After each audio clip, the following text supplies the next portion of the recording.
The test subject. The Galactic Academy for Elite Species hung in the void like a jewel, a massive ring-shaped structure orbiting the neutral zone between the three dominant power blocks of the Milky Way.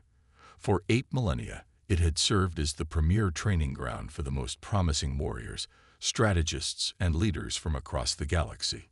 Its hallways had witnessed the development of legends, the birth of interstellar heroes, and the forging of alliances that shaped galactic history. Never in its storied existence had it admitted a human. Until today. You cannot be serious about this, High Commander.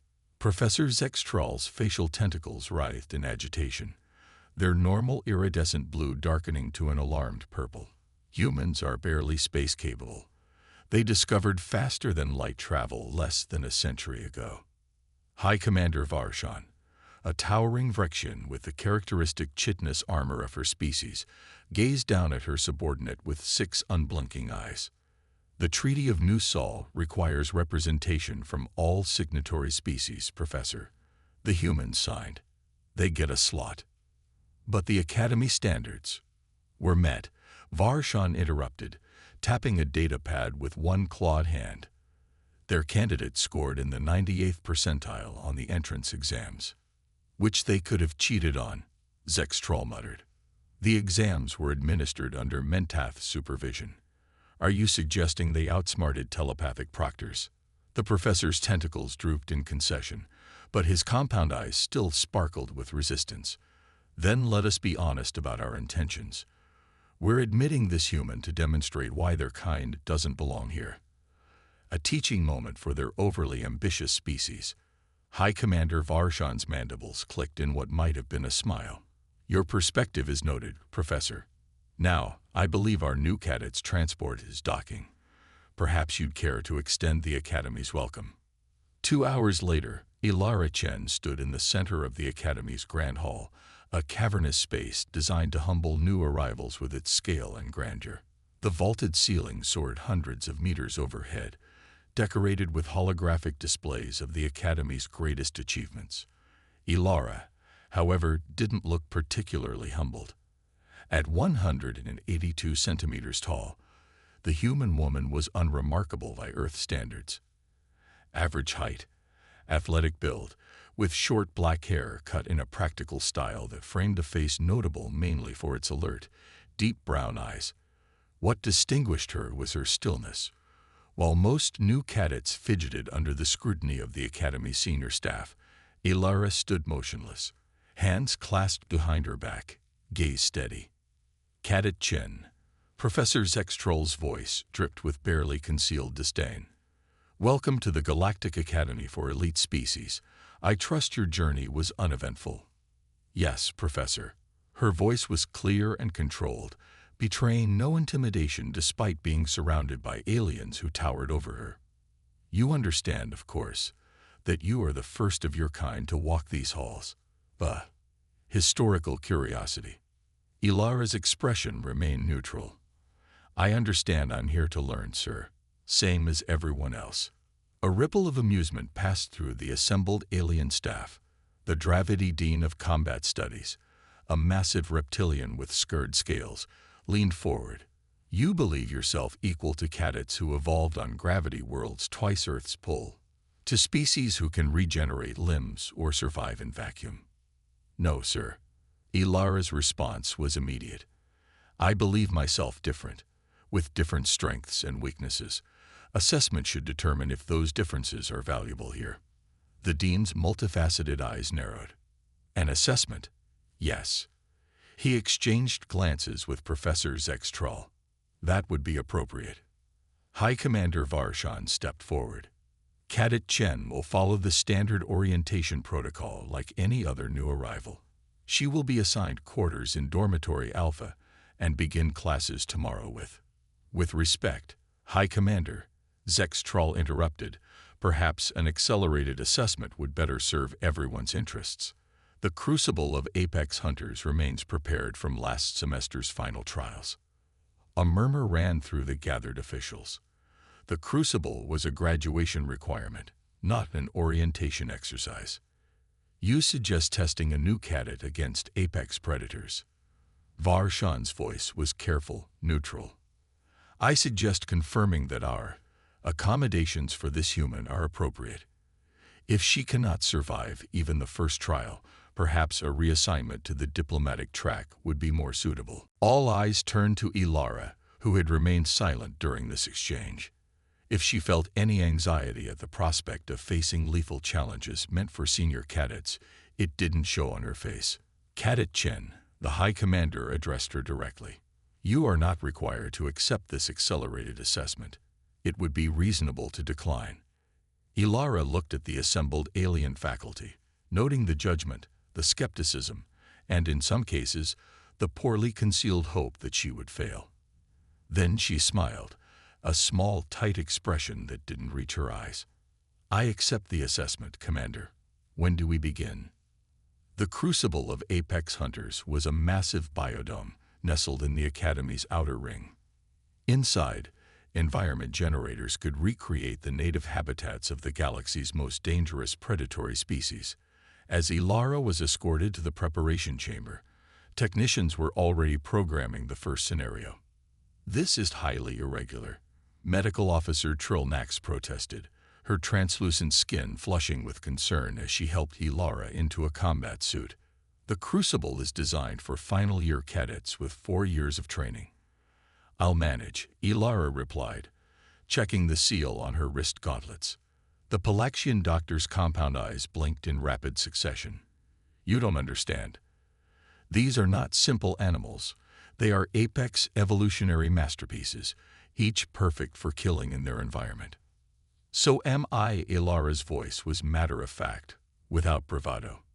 Trilnax stared at the human in confusion. Your species has no natural weapons, no armored hide, no venom. Doctor, Ilara interrupted gently.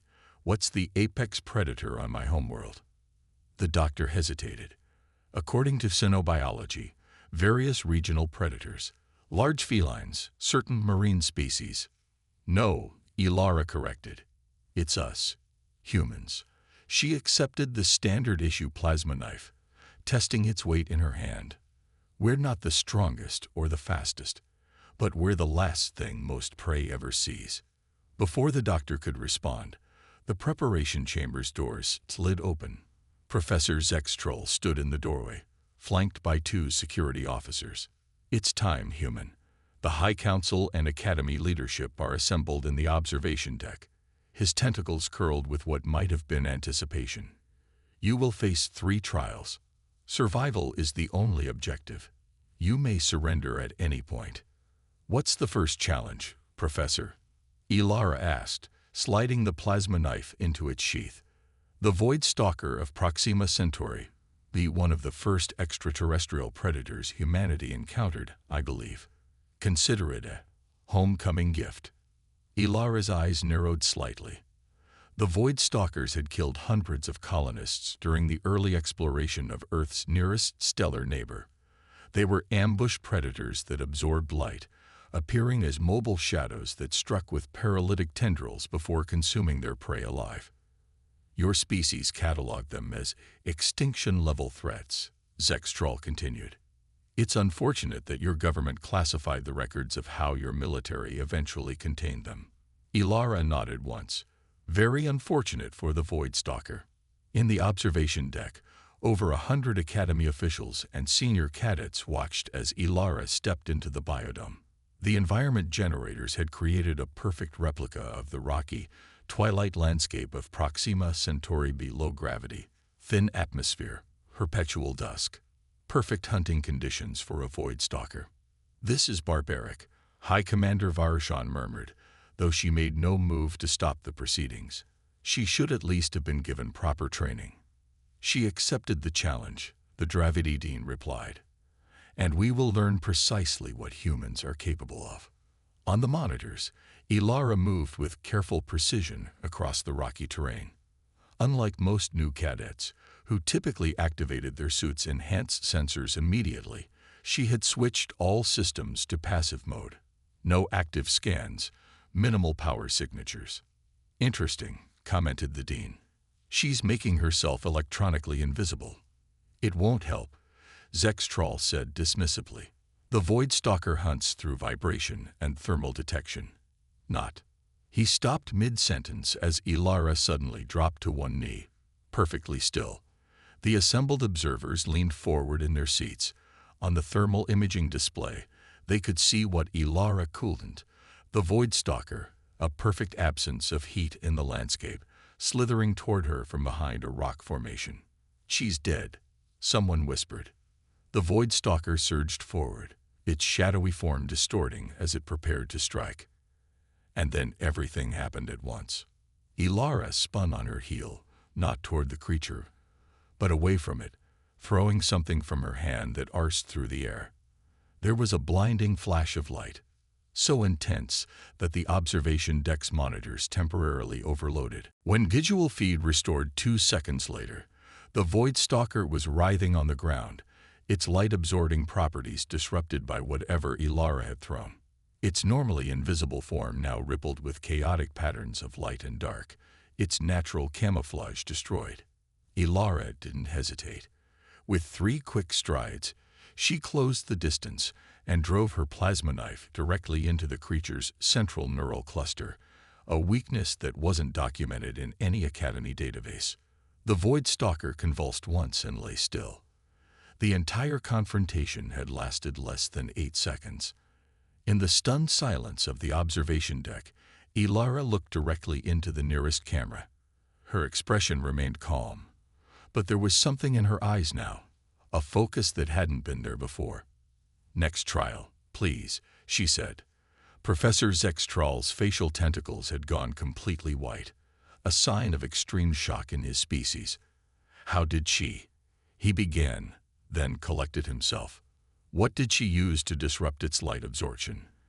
The technical officer at the monitoring station replayed the footage in extreme slow motion. "It appears to be her Academy identification badge, sir."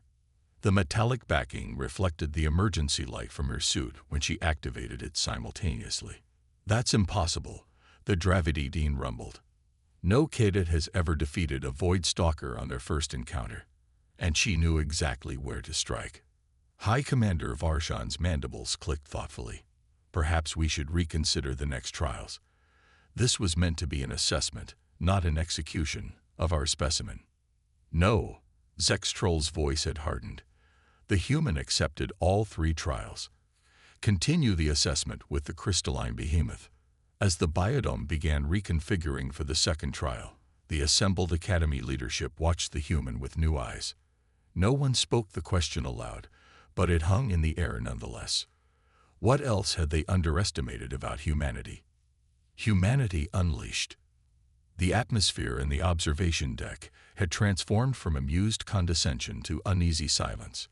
The Academy officials who had gathered to witness a human's humiliation now found themselves recalibrating their expectations in real time. Senior cadets who had wagered valuable credits on how quickly the human would surrender were frantically checking the fine print of their betting contracts. "The Void Stalker's light absorption capability is its primary evolutionary advantage," muttered xenobiologist Dr. Krenfax, scrolling through data on her pad. "Without it, the creature is vulnerable, yes, but the precision of her strike." She knew exactly where to hit it. The combat dean interrupted. "The central neural cluster is classified information." High Commander Varshan's multifaceted eyes narrowed. Is it possible Earth's military encountered these creatures before and developed countermeasures they haven't shared with the Galactic Council? Before anyone could respond, the biodome's environment shifted. The twilight rocky landscape of Proxima Centauri dissolved, replaced by the crystalline forests of Epsilon Eridani IV. A world of silicon-based life forms where even the plants were razor-sharp formations of crystal that grew toward the binary suns. And somewhere in that glittering death trap waited the crystalline behemoth. "This is excessive," Medical Officer Trilnax protested, her translucent skin flushing dark with concern. "The behemoth killed 3 senior cadets last year, all of whom were from naturally armored species," Professor Zextrol replied, his tentacles now a calculating green. "I'm simply establishing the human's limitations, for safety reasons." Down in the biodome, Ilara Chen surveyed her new surroundings. The crystalline forest sparkled with lethal beauty, refracting light in hypnotic patterns. Every surface was a potential weapon. The trees were essentially massive formations of molecularly aligned silicon that could slice through standard armor with minimal pressure. And hunting among them was a predator that had evolved to be even deadlier. Ilara took a deep breath and closed her eyes for 3 seconds, a gesture that sparked confused murmurs in the observation deck. "Is she meditating?" asked a junior instructor. "Praying, perhaps," suggested another. Some humans follow religious practices before death. When Ilara opened her eyes, she immediately began methodically removing pieces of her combat suit. First, the reinforced chest plate, then the arm guards, finally the leg protection, until she wore only the thin underlayer. "What is she doing?" Zextrol demanded. "The environment temperature is below human tolerance." "She's lightening her load," the combat dean said slowly, a new respect in his rumbling voice. "The crystals will cut through armor anyway. She's prioritizing speed and flexibility." Using the discarded chest plate as a makeshift sled, Ilara arranged the remaining armor pieces around her in a specific configuration, then began moving deeper into the crystal forest. Unlike with the Voidstalker, she made no attempt at stealth. In fact, she deliberately created noise, dragging the makeshift sled against crystal formations to produce high-pitched sounds that reverberated through the environment. In the observation deck, understanding dawned on the xenobiologists first. "She's creating interference," Dr. Krenthax breathed. "The behemoth hunts by sonar." "Impossible," Zextrol snapped. "That information isn't in any public database. The creature's hunting methods were only documented 3 cycles ago." The behemoth made its move with frightening speed. Resembling a massive crystalline spider with fractal-patterned limbs that continuously grew and shed razor-sharp fragments, it dropped from the canopy directly above Ilara. Its transparent body, nearly invisible against the similar background, shimmered only slightly as it descended. Ilara didn't look up. She didn't need to. In one fluid motion, she pulled a control device from her belt and pressed it. The armor pieces she had strategically placed earlier activated simultaneously, their emergency beacons emitting a specific frequency that caused the behemoth to convulse midair, its sonar-based sensory system overloaded by the sudden barrage of conflicting signals.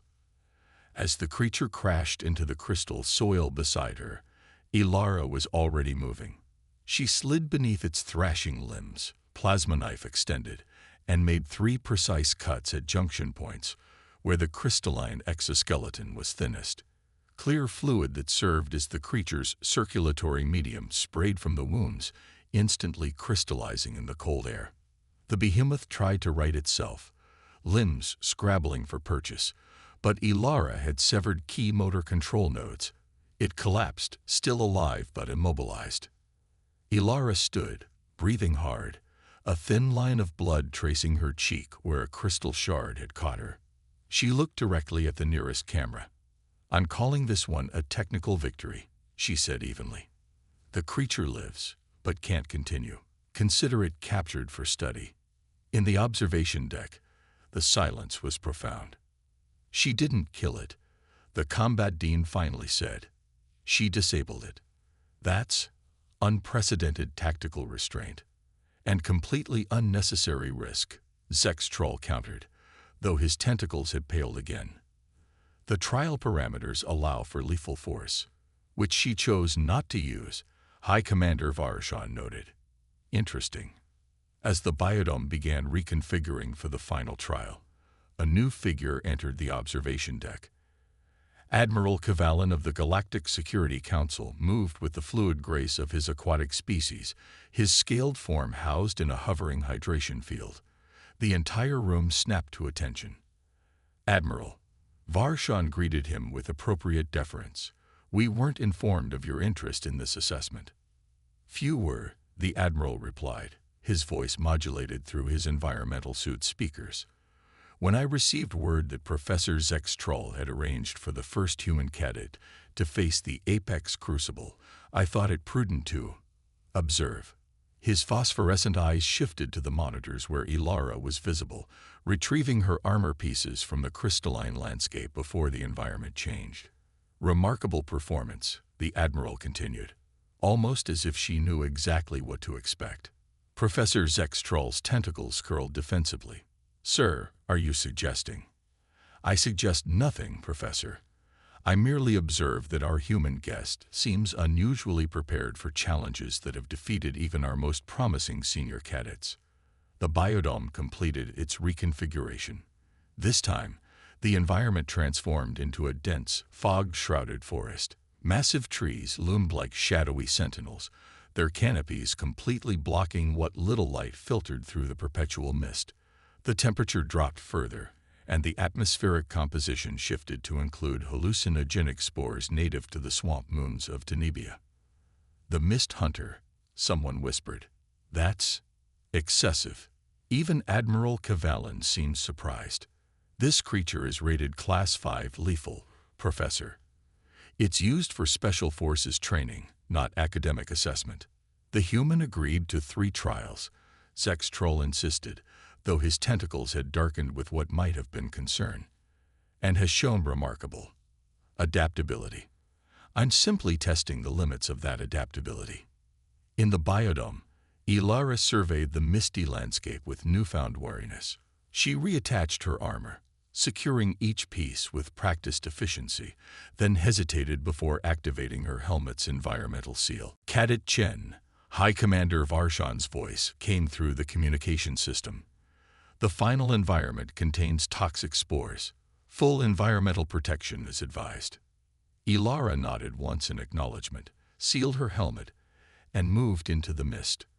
Unlike her previous trials, her body language now betrayed tension, a coiled readiness that hadn't been necessary before. The Mist Hunter is telepathic, Dr. Krenfax explained quietly to those nearby. It doesn't just track prey physically, it senses fear, anticipation, even conscious thought. The spores amplify its abilities and disrupt the victim's sensory perception. How do you defeat something that knows what you're planning before you do it? Asked a senior cadet. The combat dean rumbled thoughtfully. You don't think. In the foggy environment, Ilara moved differently now, her steps deliberate but seemingly random, changing direction without apparent purpose. To observers, she appeared lost or disoriented, perhaps already affected by the hallucinogenic spores, despite her helmet's protection. But those with combat experience recognized the strategy immediately. She's moving on instinct, the combat dean explained. Trained muscle memory requires no active thought. It's how our special forces are trained to engage telepathic species. Human special forces have protocols for telepathic combat. Zextroll's surprise was evident. Apparently, Varshan replied dryly. The Mist Hunter struck without warning, a nightmare amalgamation of evolutionary horror, part plant, part insectoid. It phased partially through solid matter, able to extend tendrils through tree trunks and ground cover. Its actual form remained largely concealed by the mist, but multiple eyes glowed faintly at different heights, suggesting a massive amorphous body. A tendril shot through a tree trunk directly into Ilara's path. She dropped and rolled without hesitation, the movement so fluid it had to be pure reflex. Another tendril emerged from the ground beneath her, but she was already moving, her plasma knife slicing through the appendage as she dove into a defensive crouch. The creature's psychic assault came next, invisible but evident in the way Ilara suddenly staggered, her helmet's external sensors showing elevated heart rate and stress indicators. The spores were enhancing the Mist Hunter's natural abilities, allowing it to project terror directly into its prey's mind. In the observation deck, even the most skeptical officials found themselves leaning forward, captivated by the human struggle. This was no longer about proving a point. This was survival against impossible odds. Ilara fell to one knee. Her breathing labored.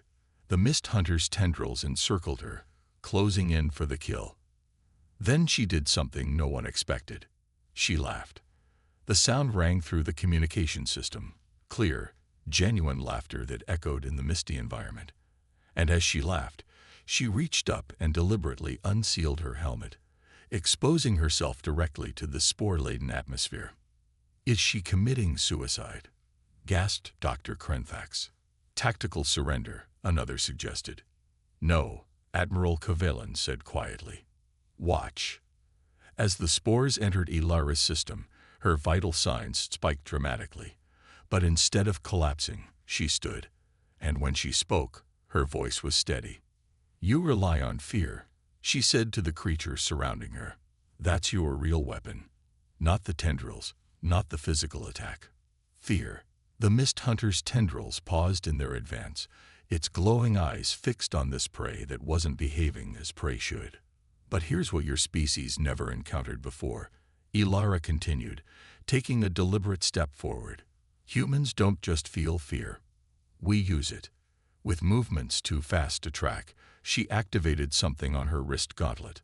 Her entire suit surged with electrical energy, creating a feedback pulse that rippled through the fog around her.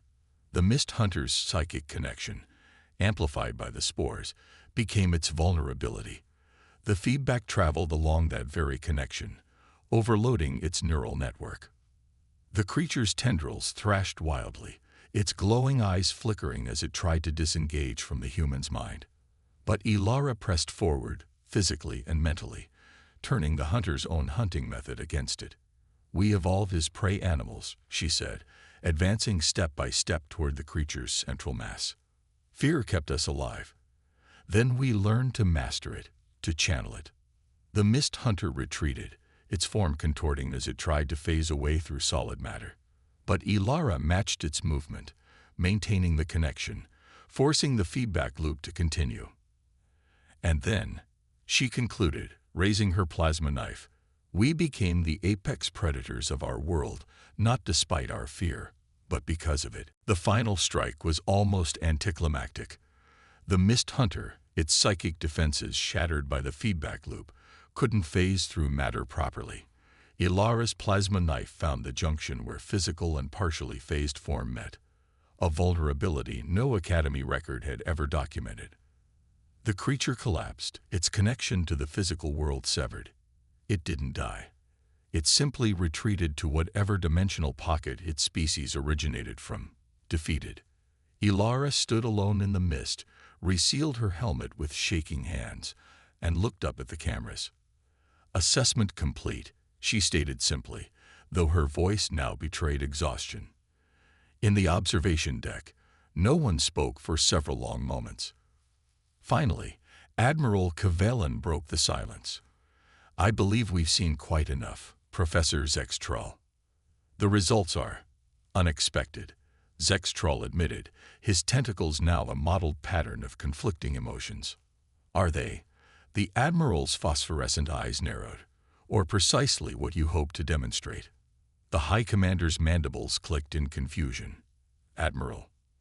Admiral Kavalan gestured, and the main view screen changed from the biodome feed to a classified document bearing the seal of Galactic Intelligence. "Operation Human Assessment," he stated.